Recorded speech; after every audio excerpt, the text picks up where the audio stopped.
The first pattern that we are going to discuss about is the builder pattern. So the builder pattern is a technique that is widely used by software engineers when trying to manage the creation of complex objects. But when exactly do we need to use the builder pattern? Well, a situation would be when trying to create a complex object that requires a lot of parameters, especially when those parameters need to be supplied at initialization phase, so in a constructor, for example, or when trying to prevent mistakes from creating a complex object by supplying the parameters that we need to supply in a different order than the one that is expected. And also when trying to avoid unreadable code that is caused by big constructors when those big constructors are needed in order to create some really complicated objects in our program. Let's see a typical issue that can be solved by using the builder pattern in the code. So let's assume that we are working on an online store application. So the most complex object that I can think of is the user account for our online store. So like most of those stores, we are collecting some data regarding the user. So we are assigning an ID for it.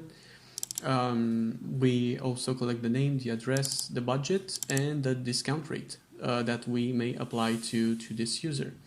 And this is, of course, an oversimplified example because applications tend to be more complex, they tend to have more complex objects inside them. So you can see this constructor here, it doesn't look good at all. It has a long list of parameters that we need to supply in it. So this is considered to be a bad practice, right? Because you can easily mistake the order of the parameters. So you can easily put, instead of budget, you can put other parameters like we will see in the example. So you should avoid this type of these types of constructors, right, in your code. But you can see it's pretty straightforward. So we are assigning the ID, the name, the address, budget, and discount rate to each and every property of this class. So let's see in the app class here where we have the main method. We created two objects, two users. The first one is John Smith, and here we assigned an ID, a name, an address, a budget, and also a discount rate. So basically, this user we have a discount of 2% to our products.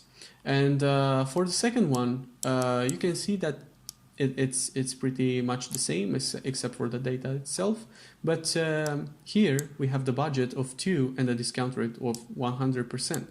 So basically, we reduced the budget of the user, and also we applied a discount of 100% to everything that this user will be buying.